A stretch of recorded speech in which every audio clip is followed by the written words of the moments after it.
Hello students, your Muskan ma'am is back today with the new series 5 number पक्के सिर्फ 5 minute में important series start करी है class 12th के लिए starting from the chapter 1 electric fields and charges we are today discussing the Gauss theorem. Gauss theorem होती क्या है? क्वेश्चन में आएगा बच्चों, पेपर में जो क्वेश्चन आएगा वो आएगा state and prove Gauss theorem in 5 marks.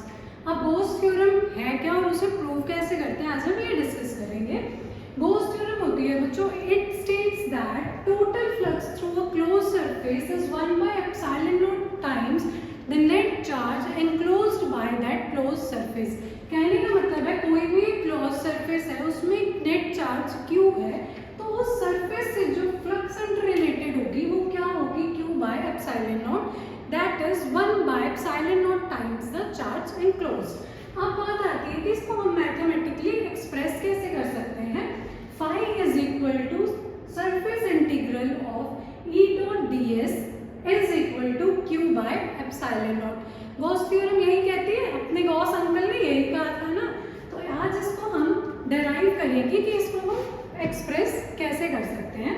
तो देखो बच्चों, एक चार्ज Q है, आइसोलेटेड चार्ज Q, और उसका ये स्फेरिकल गॉसियन सरफेस है जिस पर हमने एक स्मॉल सरफेस कंसीडर करा है, दैट इज ds। अगर ds वेक्टर आप एरिया वेक्टर देखो, area element, it is radially outward to the that surface and the electric field due to that isolated charge Q will be in the direction of that ds। Ultimately मैं ये कहना चाहती हूँ कि ये जो ds vector है और E वेक्टर है एक दूसरे के पैरेलल होंगे, इन दोनों के बीच में जो थीटा होगा वो 0 डिग्री होगा, राइट। अब इसको हम प्रूव करते हैं।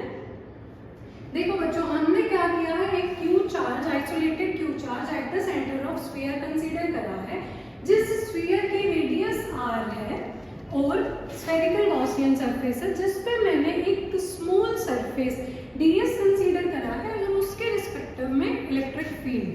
तो बच्चों, consider the surface S is a sphere of radius r and centered on Q।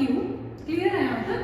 Electric field at any point on S, अगर इस S पे आप किसी भी पॉइंट पर इलेक्ट्रिक फील्ड निकालना चाहते हो तो इलेक्ट्रिक फील्ड क्या होती है? Q/r²। I am writing it 1/4πε0 Q/r²। ठीक है बच्चों, अब area element is parallel to E, ये बात मैंने आपको समझा दी है कैसे। दैट मींस जो थीटा है आपका वो क्या है? 0 डिग्री। थीटा क्या है? 0 डिग्री। अब फ्लक्स थ्रू एरिया ds, अब मैं उस स्मॉल एरिया से फ्लक्स निकालना चाहती हूँ, that small flux will be equal to E ds cos theta. Theta क्या है बच्चों आपका? 0 degree. That means small flux जो है उस सरफेस से related, that is E ds। यहाँ तक क्लियर है? उसके बाद अब हम कहेंगे स्मॉल फ्लक्स आ चुकी है, टोटल फ्लक्स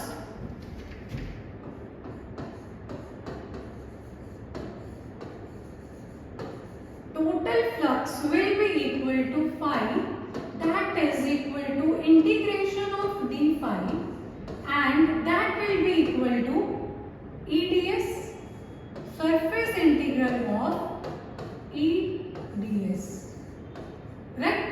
अब आपको क्या निकालनी है? Total flux, that will be equal to E surface integral over the complete surface ds, that is E multiplied with, अब इस सरफेस S का हमने ये छोटा एरिया लिया था, अगर मैं इसके कंप्लीट की इंटीग्रल की बात करूं तो वो क्या आएगा? Area of sphere. क्या आएगा बच्चों? Area of sphere, right. E multiplied with 4πr²। Area of sphere क्या होता है? 4πr², where r is the radius of sphere। यहाँ तक क्लियर है? अब इस E की वैल्यू को, दिस वैल्यू ऑफ इक्वेशन 1 मैं इसमें पुट कर दूंगी, from equation 1 that will be, E को क्या पुट करना है? 1/4πε0 Q by r square, 4 pi r square. 4 pi से 4 पाई कैंसिल, आर स्क्वायर से आर स्क्वायर कैंसिल, आपके पास क्या बचा? Q by epsilon naught. और ये किसके इक्वल था? फ्लक्स के। और क्या प्रूव करना था हमें गॉस थ्योरम में? Flux through any closed surface enclosing the net charge Q will be equal to 1 by epsilon naught times the net charge enclosed by the surface. Clear है? phi is equal to Q by epsilon naught ही आपको prove करना था और this is stated by Gauss law. तो आपको यही करना है आपके 5 नंबर पक्के। We are starting a new series, so please like, subscribe and share the channel science with Miss M.